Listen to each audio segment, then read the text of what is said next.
Hola, soy María de la Casa de las Personas Mayores y hoy conoceremos la historia y el motivo por el que podemos disfrutar de un templo egipcio en Madrid. Nubia es el nombre con el que desde la Edad Media se conoce la región central del Nilo entre Asuán, en Egipto, y Jartún, en Sudán. Se divide en dos grandes zonas geográficas y culturales. Al norte, entre las dos primeras cataratas, la Baja Nubia. La Alta Nubia, entre la segunda y la sexta catarata. La ciudad de Devot estaba situada en la frontera norte de la Baja Nubia. En el Imperio Nuevo debió existir un pequeño santuario dedicado a Amón. Sobre los restos de ese antiguo templo, el rey Asdrúbal de Meroe construyó a principios del siglo II a.C. una pequeña capilla dedicada a los dioses Amón de Devot e Isis de Filé. La capilla forma el núcleo original del templo de Devot. Sus paredes decoradas con relieves muestran a este rey meroíta realizando ofrendas a los dioses, caracterizado como un faraón egipcio. Antiguamente la capilla presentaba un aspecto muy distinto al actual, ya que sus paredes y techo estaban decorados con pintura. Los restos de pintura se perdieron definitivamente en el siglo XX tras su larga inmersión bajo las aguas del lago de Asuán.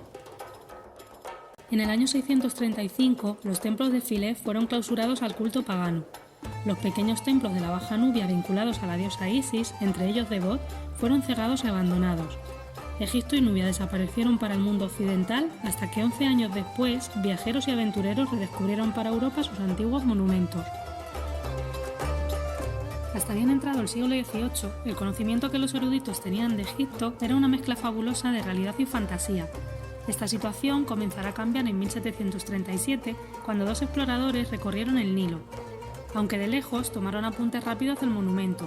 Sus dos visitas al templo constituyen hasta hoy los primeros testimonios gráficos de Devot. En 1812, Egipto inicia una etapa de desarrollo que atrajo a numerosos europeos deseosos de fortuna. Exploradores, viajeros y aventureros comienzan a frecuentar el valle, algunos con fines científicos, en otros casos para conseguir antigüedades, cuando no para enriquecerse con su tráfico. Nubia, que hasta entonces era una tierra incógnita, comenzó a ser visitada por muchos de estos personajes cuyas descripciones y dibujos de Devot nos proporcionan valiosos datos. Durante la segunda mitad del siglo XIX, Egipto y Nubia se convirtieron en el destino turístico favorito de las clases europeas y americanas, que disfrutaban del clima y los monumentos del Nilo. Algunos viajeros se acompañarían de un nuevo invento, la cámara fotográfica, con la que registraban todos los lugares memorables. Devot fue varias veces fotografiada por algunos de estos pioneros de la fotografía de Egipto. Sus imágenes nos muestran el progresivo deterioro que sufrió el monumento. En 25 años, la fachada principal del templo, parte de la fachada norte y del Mamisi, que era el nombre que tenían los templos donde daban a luz las diosas en el antiguo Egipto, se habían desplomado. Algunos años después, el tercer portal, el más cercano al templo, también se vendría abajo.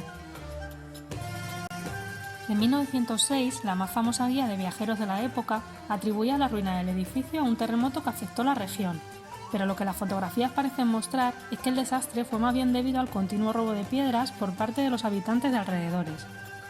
Los sillares del templo suponían un material de construcción de calidad y ya trabajado que resultaba muy atractivo para los vecinos de la zona. La construcción entre 1898 y 1902 de una presa en la primera catarata para regular el caudal del Nilo tuvo como consecuencias el dramático cambio en las formas de vida de las poblaciones de la Baja Nubia y la desaparición bajo las aguas del embalse de sus templos y sitios arqueológicos. Por supuesto, afectó también al templo de Devot, que quedó en un estado ruinoso, por lo que se hacía necesaria e inmediata su restauración. En 1907 se decidió elevar la presa de Asuán construida unos años antes, con el objetivo de descubrir y registrar el patrimonio histórico afectado. El Servicio de Antigüedades acometió la restauración de varios templos, entre ellos el de Devot. Dado que el templo permanecería sumergido 9 meses al año, la intervención fue muy intrusiva. Durante los siguientes 50 años, el templo únicamente fue visitable en verano, cuando las compuertas de la presa se abrían para vaciar el lago. Los relieves, antiguamente pintados, perdieron los colores, y las piedras sometidas a la acción del agua se deterioraron gravemente. En 1954, el gobierno anunciaba la construcción de una gran presa en Asuán, unos kilómetros aguas arriba de la antigua. Era necesaria para aumentar la producción agrícola y poder alimentar a la creciente población egipcia. La presa formó un inmenso pantano, el lago Nasser. Con 500 kilómetros de longitud, llegaba hasta Sudán. Cuando en 1970 las aguas del lago alcanzaron su nivel máximo, Nubia desapareció de los mapas. Las grandes ventajas económicas que la construcción de una gran presa suponía a Egipto no podían ocultar las terribles consecuencias que supondría para Nubia. Habría que tomar una decisión, pero era necesaria una gran ayuda. Ni Egipto ni Sudán podían hacer frente solos a los grandes retos económicos y técnicos que el salvamento del patrimonio histórico nubio suponía. El 8 de marzo de 1960, el director general de la UNESCO hizo el solemne llamamiento al mundo para ayudar a salvar los monumentos y sitios amenazados. A cambio, Egipto y Sudán se mostrarían generosos con los hallazgos realizados en el curso de las excavaciones. Incluso 4 pequeños templos serían entregados a aquellas naciones que se destacaran por su ayuda. La campaña fue un éxito de convocatoria. 24 países participaron en trabajos de excavaciones arqueológicas y en el salvamento de los monumentos amenazados. 50 estados contribuyeron con casi 26 millones de dólares para financiar la campaña, a los que habría que añadir otros 7 millones procedentes de contribuciones privadas. Entre 1960 y 1965 se llevaron a cabo los trabajos de desmantelamiento y traslado de los templos y monumentos amenazados hacia sus nuevos emplazamientos. El templo de Amada, decorado con valiosas y frágiles pinturas, tuvo un tratamiento diferente. Dado que los cortes arruinarían las pinturas, fue encerrado en una caja de cemento, levantado y trasladado sobre raíles hasta su nuevo emplazamiento, a 2 kilómetros de la ubicación original. Un corto viaje que duró 3 meses. Conforme al compromiso inicial egipcio, 4 templos fueron entregados a otros tantos países en agradecimiento por la ayuda prestada. Los templos elegidos para abandonar Nubia fueron los de Dendur, concedido a Estados Unidos y hoy conservado en un museo de Nueva York, el de Tafa, a Holanda, expuesto en el Museo Egipcio de Leiden, el de Yesilla, entregado a Italia y conservado en el Museo Egipcio de Turín, y por último el templo de Debod. Los templos de Abu Simbel era una de las tareas prioritarias a abordar. Sus grandes dimensiones, unido a la complejidad técnica de su rescate, proporcionaron uno de los momentos más espectaculares de la campaña internacional. Tras muchas deliberaciones, el proyecto elegido proponía cortar los 2 templos y extraerlos del acantilado en el que estaban excavados, para ser reconstruidos 65 metros más arriba. Nuestro país fue de los mayores contribuyentes internacionales, con $325.000 para salvar Abu Simbel y $200.000 para Philae, además de participar activamente en las actuaciones arqueológicas. La colaboración española obtuvo una recompensa excepcional.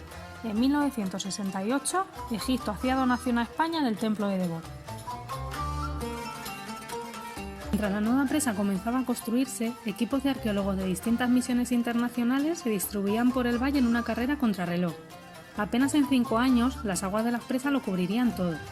Desmontar los templos y trasladarlos a sitio seguro era la tarea más urgente. El templo de Debod fue el primero en ser rescatado, en el verano de 1960. Los sillares del templo fueron depositados en la isla de Elefantina, frente a Asuán. Allí, alineados junto a los de Endur, permanecieron durante 10 años a la espera de partir a su destino definitivo. En 1964, España solicitaba formalmente el templo de Debod a título de donación. La petición fue aceptada en 1967, después de que España comunicara un incremento de su contribución económica hasta superar los $500.000. Los sillares fueron trasladados en barcazas Nilo abajo hasta Alejandría.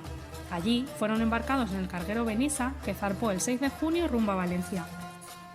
90 camiones trasladaron las 1.350 cajas que contenían las piedras del templo hasta Madrid, donde quedaron depositadas en el solar del antiguo cuartel de la montaña, en la montaña del Príncipe Pío.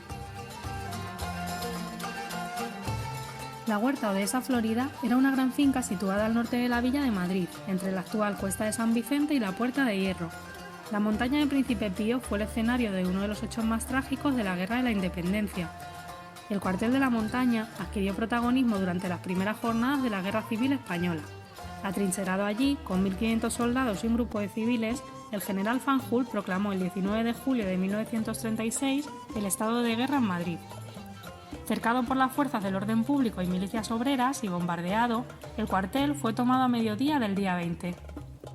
Muy dañado, el edificio no fue reconstruido tras la guerra y el solar quedó medio en ruinas y degradándose durante los siguientes 30 años.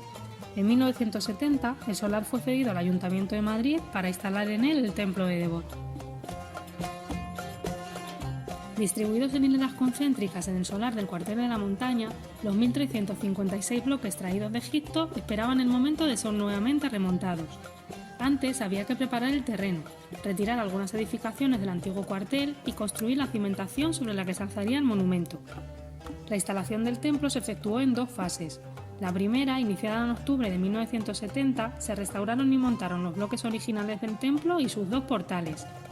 A pesar de que se tenía un amplio conocimiento formal del edificio, gracias a los testimonios gráficos del siglo XIX, la escasa documentación técnica del desmontaje, unido a que en 1960 no se recuperaron las hiladas de la base de los muros, dificultaron gravemente los trabajos. El 23 de diciembre, con la inauguración de los jardines por el entonces príncipe de Asturias, quedaba terminada esta primera fase de las obras. En 1971 se determinó reconstruir las partes perdidas del templo, especialmente del vestíbulo y la fachada principal, para asegurar la conservación de los relieves y, en general, todas las estancias internas. Por la misma razón, se decidió cubrir la terraza, evitando así la entrada de agua al interior del edificio. Los trabajos prácticamente quedaron finalizados en junio de ese año, a falta de pequeños retoques. Todavía pasaría un año hasta que el 20 de julio de 1972 fue inaugurado oficialmente. Una semana más tarde, el público finalmente pudo disfrutar visitando un templo egipcio en Madrid. Y para terminar, os dejo que disfrutéis de las siguientes imágenes del templo en su entorno original.